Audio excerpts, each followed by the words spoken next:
My name is Nathan Martin. I joined the United States Marine Corps in 2003 in September.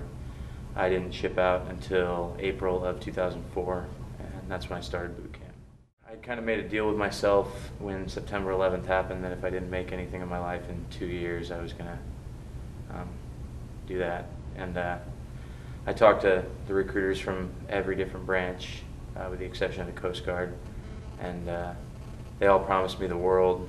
And I went and talked to the Marine Corps recruiter, and he didn't promise me anything except that I would go to Iraq. And so I thought I could trust him more than I could trust the other people. And so that's why I joined. And I wanted to be surrounded by the toughest, best trained people I could, and I knew that was in the Marine Corps, so that's why I joined.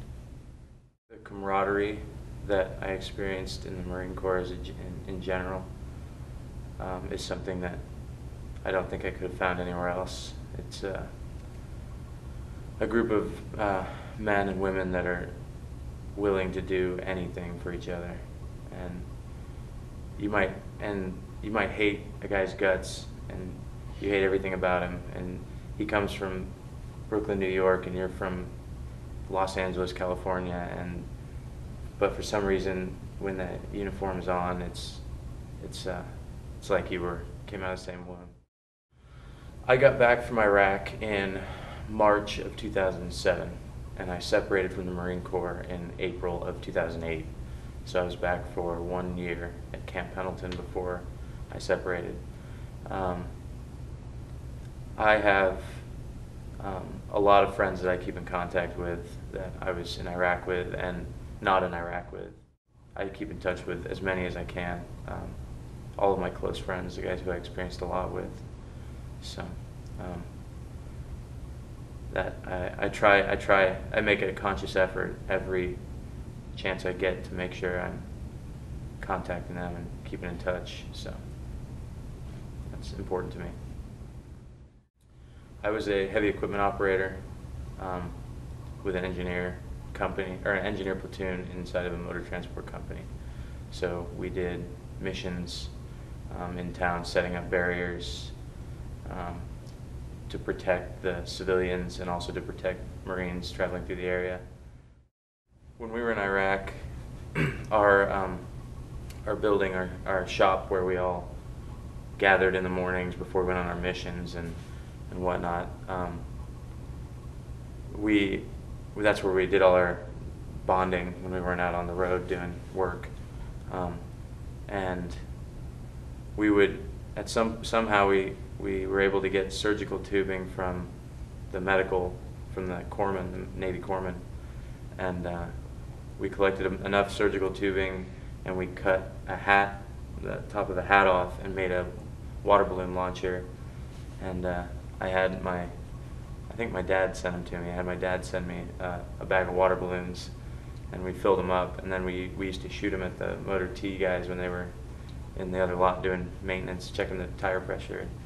We'd hide behind our trucks and shoot water balloons at them. We always had a good time doing that. I got married about 7 months before I deployed. Or no, I guess, take that back, it was like 10 months before I got deployed. My son was born a month, 3 weeks before I left for Iraq. And when I got back, he was 8.5 months old, and I had missed a bunch, and that was one thing that I had out there that was driving me. It was like pictures of him, and so from what I could see being there, things seemed to get better every day we were there, and it's something that the media never reports on, and that was the most obvious thing. And the people that are there, they want to be there. Most of them want to be there, from my experience. I would respect a Marine who had never been to Iraq as much as I would respect a Marine who'd been 10 times. It's not about going. It's about knowing that you could go and being willing to go.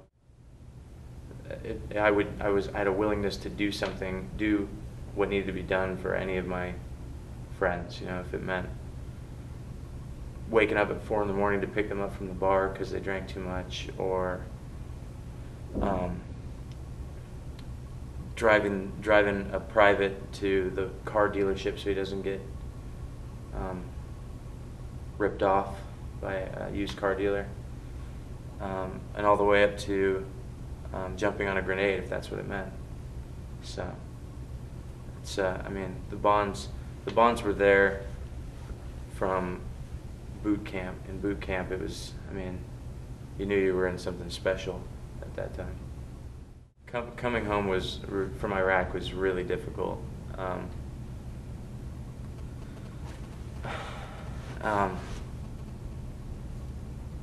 It was impossible to be comfortable, and it still is sometimes.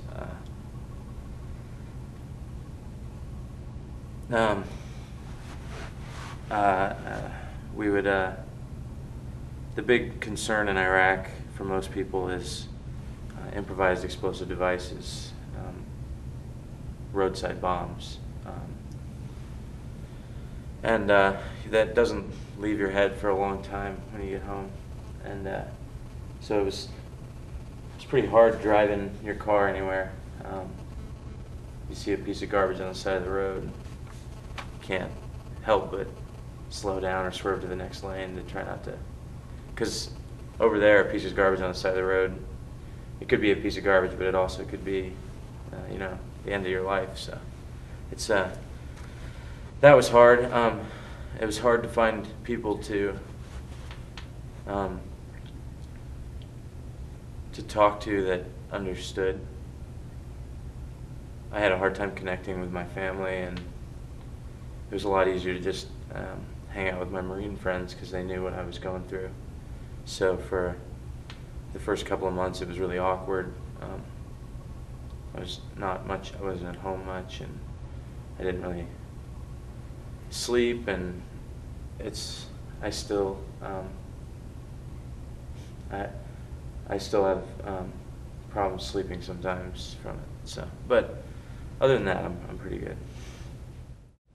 I don't know. I mean, I didn't have any illusions about it when I was there. I knew when I came home it was just like I was coming home from a European vacation. It wasn't, you know, nobody was gonna be there with a parade. So it was exactly what I expected. We got off the plane. I was just so excited to be back in America, and got off the plane and got on a bus and got to the parade deck where the families were waiting, and spent half an hour trying to find all my gear, and but it was a good feeling. It didn't matter that nobody but all that mattered was that I was home. So it was nice.